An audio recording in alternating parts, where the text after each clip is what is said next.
इस लेक्चर में हम डिस्कस करेंगे 3 phase controlled half wave rectifier. तो जो हमारे पास अनकंट्रोल्ड रेक्टिफायर है 3 फेज, उसके मुकाबले में यहाँ पे हमारे पास जो डायोड है उनको हम रिप्लेस कर देंगे विद थायरिस्टर्स। लेट ये हमारे पास जो 3 फेज सोर्स है और पहले हम यहाँ पे डायोड लगाते थे, अब कंट्रोल के केस में यहाँ पे हम लगा देंगे थायरिस्टर्स। तो दैट हमारे पास है हर एक फेज के अंदर एक थायरिस्टर लगा हुआ है।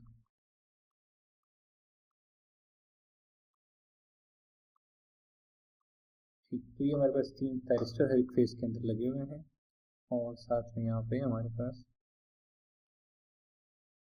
एक लोड है। और फर्स्ट केस हम कंसिडर कर रहे हैं यहाँ पे रेजिस्टिव लोड का। इसकी आउटपुट वोल्टेज है V0। जो थायरिस्टर है उनको हम लेबल कर देते हैं T1, T2 and T3। Jin thyristors को हम इस तरह से लेबल कर देते हैं। तो हमारे पास जो सोर्स है, अब मैं रिकॉल कर देता हूँ। कंसिस्टेंट चलता ये सोर्स की जो इक्वेशन है वो कंसिस्टेंट है जो पिछले लेक्चर है उसके तरह, लेकिन यहाँ पे मैं रिपीट कर देता हूँ कि VA हमारे पास है sine of omega t minus pi by 6। जो VB है वो है V hat sine of omega t minus 2 pi by 3 का या 4 पाई बाई 6 का शिफ्ट दे दें तो पाई by 6 plus 4 pi by 6 is 5 pi by 6। इसी तरह जो VC है वो हमारे पास है V hat sine of omega t और अगेन एक 4 पाई बाई 6 आप ऐड कर दें तो ये हो जाएगा 9 पाई बाई 6। ये हमारे पास जो वेव फॉर्म यहाँ पे बनी हुई है, साथ में ये VA, VB और VC को रिप्रेजेंट कर रही है। तो ये हमारे पास फेज वोल्टेजेस हैं। और अगर हम साथ में प्लॉट करते हैं लाइन टू लाइन वोल्टेजेस, तो हमारे पास दो important line to line voltage यहाँ पे प्लॉट कर देता हूँ। इक्वेशन उसकी लिख देता हूँ। VAB is under root 3 times V hat sin of omega t, simply sin of omega t। इसी तरह VBC जो है वो हमारे पास आ जाएगा under root 3, मतलब ये एक अगर 30 डिग्री आप फॉरवर्ड कर दें, मतलब इसमें से पाई बाई 6 अगर आप हटा दें तो और अंडर रूट 3 इसको स्केल कर दें। सिमिलरली VBC जो है साइन ऑफ ओमेगा t और माइनस 2 पाई बाई 3।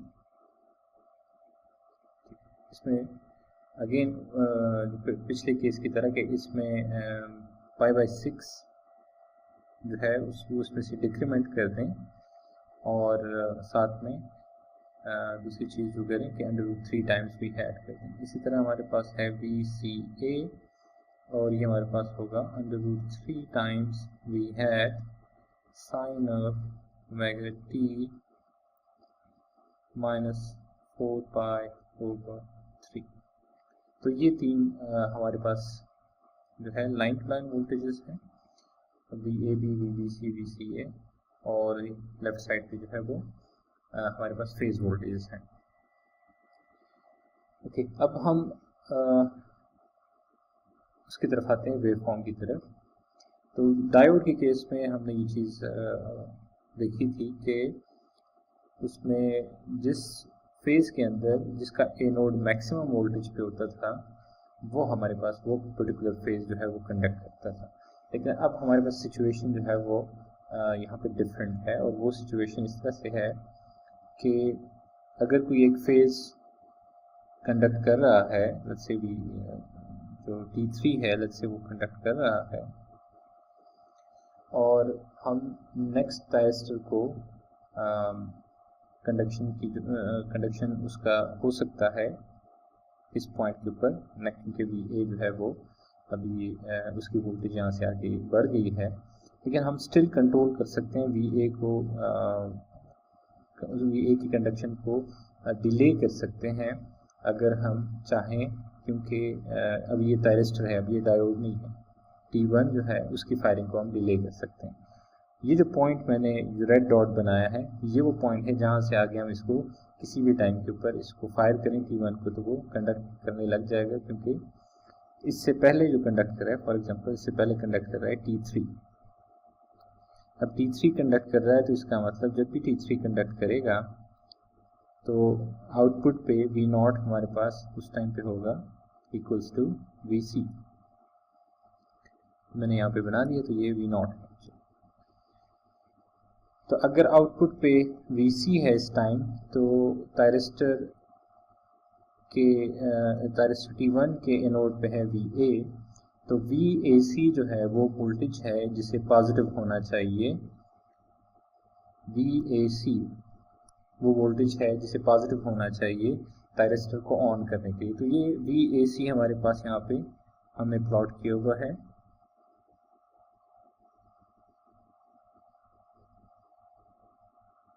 π/3 के ऊपर ये 0 को क्रॉस कर रहा है, तो इसका मतलब यहाँ से आगे आप किसी भी टाइम के ऊपर इसको फायर करा सकते हैं। ये वो रीजन है, यहाँ से आगे आप इसको फायर करा सकते हैं, क्योंकि आउटपुट पे इससे पहले Vc है, तो Vc जो है विद रिस्पेक्ट टू Va जब भी Va with respect to Vc जब भी पॉजिटिव होगा वहाँ से आगे आप इसको फायर करा सकते हैं। अच्छा, अब अगर मैंने जिस तरह कहा कि हम इसको डिले करते हैं, अगेन मैं यहाँ से स्टार्ट लेता हूँ। थायरिस्टर T3 कंडक्ट कर रहा है, इस पॉइंट के ऊपर आके जो थायरिस्टर है T1 उसको हम फायर करवा सकते हैं, लेकिन मैंने उसको डिले कर दिया यहाँ तक। तो ये मैं कर सकता हूँ, अगर यहाँ तक मैंने डिले कर दिया तो इसका मतलब थायरिस्टर T3 का जो कंडक्शन है वो एक्सटेंड हो जाएगा, वो यहाँ तक कंडक्ट करता रहेगा। अब इस पॉइंट के ऊपर आके हम ट्रिगर कर देते हैं थायरिस्टर T1 को। जब थायरिस्टर T1 को ट्रिगर कर दें, थायरिस्टर T1 को हमने यहाँ पे, मैं इसकी जो गेट का जो पल्स है वो मैं यहाँ पे बना देता हूँ। ये है फॉर थायरिस्टर 1। तो जब थायरिस्टर 1 को हम ट्रिगर कर देते हैं तो वो कंडक्शन शुरू कर देगा और तब तक कंडक्ट करता रहेगा जब तक हम नेक्स्ट थायरिस्टर को ट्रिगर ना कर दें। तो नेक्स्ट थायरिस्टर जो है यहाँ से लेके इस पॉइंट तक ये कंडक्ट करता रहेगा T1, और आउटपुट जो है वो इक्वल्स टू Va आएगी इस दौरान। जब हम इस पॉइंट पे आके ट्रिगर करेंगे थायरिस्टर T2 को, तो थायरिस्टर T2 का ऑन होने से आउटपुट पे आ जाएगी V0 आ जाएगा इक्वल्स टू Vb, क्योंकि सिर्फ थायरिस्टर T2 जब कंडक्ट करता है तो Vb जो है वो अक्रॉस द लोड आ जाता है। तो ये हम इस तरह से एक्सटेंड कर देते हैं और फिर से T3 कंडक्ट करेगा और ये साइकिल जो है इस तरह चलता रहेगा। ये है conduction for reason for T2 और फिर से फॉर T3। तो ये इस तरह से पीरियडिकली ये अपने चेंज करते रहेंगे। अब ये वो पॉइंट है जहाँ से T1 को फायर किया जा सकता था, T1 कंडक्ट कर सकता था, लेकिन हमने इसको डिले किया इतने टाइम तक। तो ये है एंगल अल्फा, इसको हम कहेंगे फायरिंग या डिले एंगल। ये वो एंगल है जिसकी बेस के ऊपर जो कि डिटरमिन करता है आउटपुट की डीसी वैल्यू। तो जब ये हमारे पास V0 आ गया है तो V0 एवरेज हम डिटरमिन कर सकते हैं कि V0 एवरेज हमारे पास है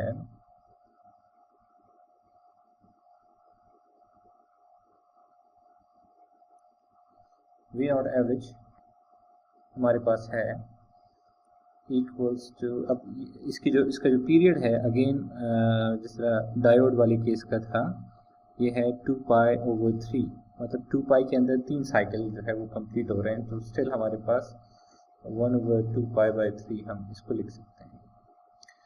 और इंटीग्रेट करेंगे हम, अब मैं इसको ये दिखा दूं कि ये अब पॉइंट है, ये जो पॉइंट है ये है π/3, जहाँ पे ये एलिजिबल हो रहा है, T1 एलिजिबल हो रहा है कंडक्शन के लिए, ठीक है। इस तरह ये जो क्रॉसिंग पॉइंट है यहाँ पे T2 जो है इस पॉइंट के आगे कंडक्ट कर सकता है, इस तरह ये पॉइंट जो है इसके आगे T3 कंडक्ट कर सकता है। तो इस पॉइंट पे हमारे पास है π/3, लेकिन कंडक्शन कहाँ से शुरू हो रही है, π/3 प्लस अल्फा से। VA जो है वो कंडक्ट करना शुरू करता है π/3 प्लस अल्फा से, और कहाँ तक कंडक्ट करता है, ये हमारे पास है, ये जो पॉइंट है ये है 5π/6 और 7π/6 का जो मिड पॉइंट है वो 6π/6 है, जो कि पाई के इक्वल है, लेकिन पाई के ऊपर नहीं, पाई प्लस अल्फा के ऊपर तक ये जाता है, ठीक है। ये पॉइंट है पाई प्लस अल्फा। तो ये हमारे पास π/3 टू पाई प्लस अल्फा, हम ये इंटीग्रेट कर देंगे, हमारे पास जो वोल्टेज है इस टाइम वो है VA। इस दौरान जो V0 है वो इक्वल्स टू VA है, हम जो इंटीग्रेशन कर रहे हैं, और VA हमें पता है कि इक्वल है V hat sin of omega t minus π/6k times d omega t, और उसके बाद हमारे पास है, इसको अगर हम इंटीग्रेट करते हैं तो 3/2 पाई, साइन का जो इंटीग्रल है वो माइनस कॉज है, लोअर लिमिट को पहले अगर सब्स्टिट्यूट करें तो लोअर लिमिट को अगर पहले सब्स्टिट्यूट करते हैं तो π/3 प्लस अल्फा को अगर सब्स्टिट्यूट करें तो हमारे पास आ जाएगा कॉज ऑफ π/6 प्लस अल्फा। और इसी तरह जो अपर लिमिट है वो अगर सब्स्टिट्यूट करें तो हमारे पास आ जाएगा minus cos of 5π/6 plus alpha. ये हमारे पास ये फॉर्म जो है ये बन गई। तो अगर इसको फर्दर हम सिंप्लीफाई करें तो हमारे पास एक फॉर्म आ जाएगी, एक दूसरी शक्ल आ जाएगी, 3V hat over 2 पाई, और आइडेंटिटी अगर हम इसमें यूज़ करें जो कि है cos alpha cos π/6 times cos alpha minus sine π/6 times sine alpha, ये वाली आइडेंटिटी अगर हम यूज़ करें तो हमारे पास ये कुछ ये फॉर्म दोनों में जो है cos अल्फा जो है उसमें इन्वॉल्व हो जाएगा, तो उसमें से हम वो बाहर निकाल सकते हैं, और उसमें फिर हमारे पास आ जाएगा cos ऑफ π/6 रह जाएगा, और साथ में रह जाएगा माइनस cos ऑफ 5π/6। तो cos π/6 जो है वो हमारे पास इक्वल है √3/2 के, और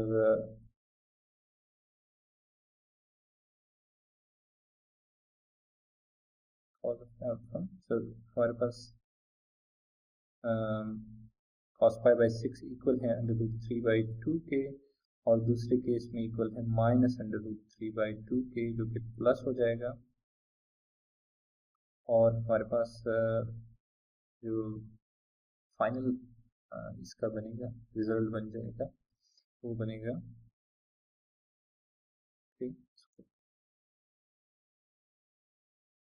बनेगा V0 average equals to 3√3 over 2 pi times cos of alpha. ये है हमारे पास इक्वेशन 1, जो कि आउटपुट की एवरेज वैल्यू की इक्वेशन है ये हमारे पास।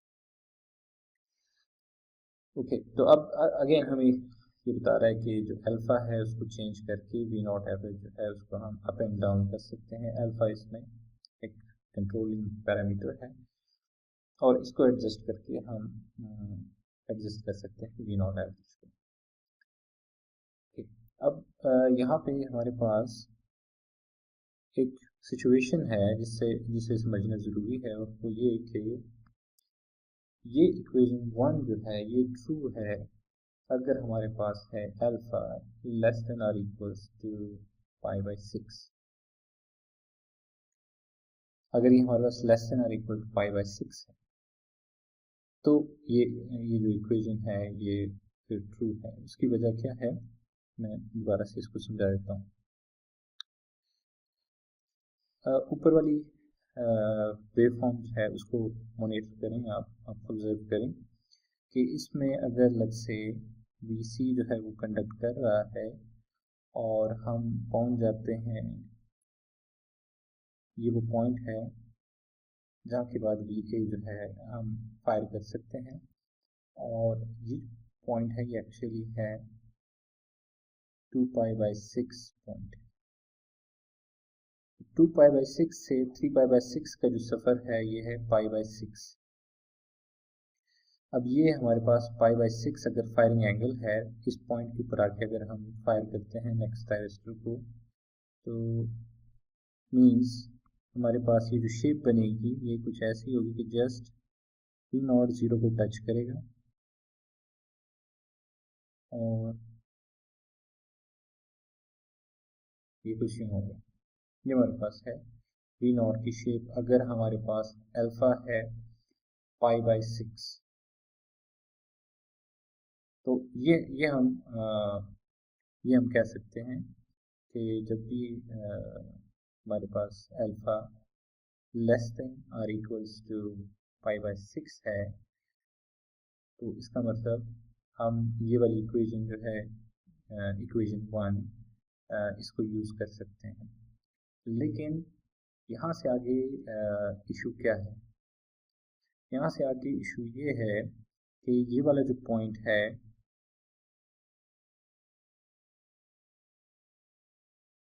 ये वाला जो पॉइंट है ये है 7π/6।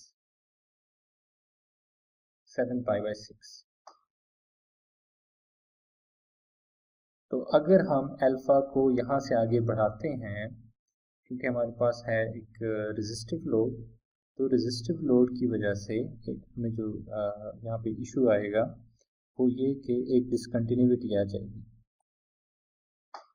मिसाल के तौर पे यही केस चल रहा है और अब यहाँ से आगे करंट, क्योंकि रेजिस्टिव लोड है, वही वेव फॉर्म होगी आउटपुट करंट की I0 की, वही वेव फॉर्म होगी, वही शेप होगी सॉरी, जो कि VC की है। तो VC जो है यहाँ पे क्योंकि ज़ीरो हो गया तो इसका मतलब जो आउटपुट करंट है वो भी ज़ीरो हो जाएगा। तो अगर आउटपुट करंट ज़ीरो हो गया तो थायरिस्टर T3 जो है वो ऑफ हो जाएगा। ठीक है, तो यहाँ तक T3 कंडक्ट कर रहा था। अब हमने डिले कर दिया, इवन यहाँ पे ज़ीरो भी क्रॉस करने लगा है, लेकिन हमने डिले किया हुआ है इवन फर्दर, मतलब ये है π/6 है और π/6 से बात बढ़ गई है। तो लेट्स से इस पॉइंट पे आके हम करने लगे हैं फायर, तो तब तक जो है आउटपुट ज़ीरो रहेगी क्योंकि थायरिस्टर नहीं कंडक्ट कर सकता, जो पिछला था वो पहले से ही ऑफ हो गया और ये यहाँ तक आ जाएगा। फिर हमारे पास ये होगा कि नेक्स्ट थायरिस्टर फिर कुछ टाइम के लिए बीच में सारे ऑफ रहेंगे, फिर नेक्स्ट थायरिस्टर, फिर तो ये सिचुएशन है जिसकी वजह से हम कहते हैं ये जो इक्वेशन है 1 ये ट्रू है सिर्फ और सिर्फ फॉर अल्फा लेस देन π/6, क्योंकि अब अपर लिमिट जो है मिसाल के तौर पर इसकी अपर लिमिट जो है वो फिक्स हो गई है 7π/6 पे। पहले हम लिखते थे पाई प्लस अल्फा। अब आप लेफ्ट ये लोअर लिमिट जहाँ से भी स्टार्ट करें अपर लिमिट फिक्स हो गई है 7π/6 के ऊपर, तो उससे एक डिफरेंट रिजल्ट आएगा। Let me show. तो अगर ये सिचुएशन है जो भी हमने डिस्कस किया कि हम फाइंड करने लगे हैं V0 एवरेज जब हमारे पास है अल्फा ग्रेटर देन π/6, तो ये जब सिचुएशन है तो हमारे पास है 3/2 पाई और स्टार्ट हो रहा है पाई बाय 3 प्लस अल्फा से, लेकिन अपर लिमिट जो है हमारे पास 7 पाई बाय 6 है। अब प्लस अल्फा वाला काम जो है इसमें ख़त्म हो गया, तो 7 पाई बाय 6 है। Equation V hat sine of omega T D omega T, ये हमारे पास।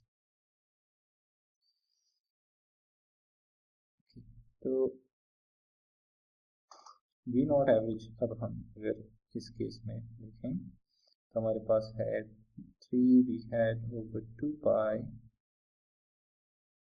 कॉज ऑफ, मैं अगेन चीज़ यहाँ पे भूल रहा हूँ, वो है माइनस पाई बाय 6 जो कि वी ए की वजह से, cause of pi by 3 plus alpha minus cos of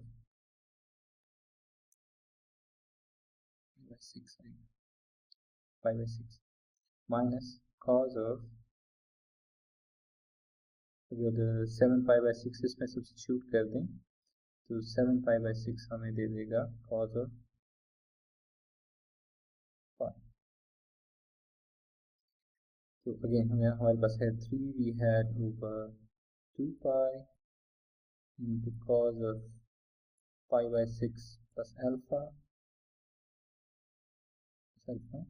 and plus 1, cos of pi is minus 1, उसके साथ मिलके उसका माइनस इसके साथ एडजस्ट होके इसको प्लस 1 जो है वो बना देगा।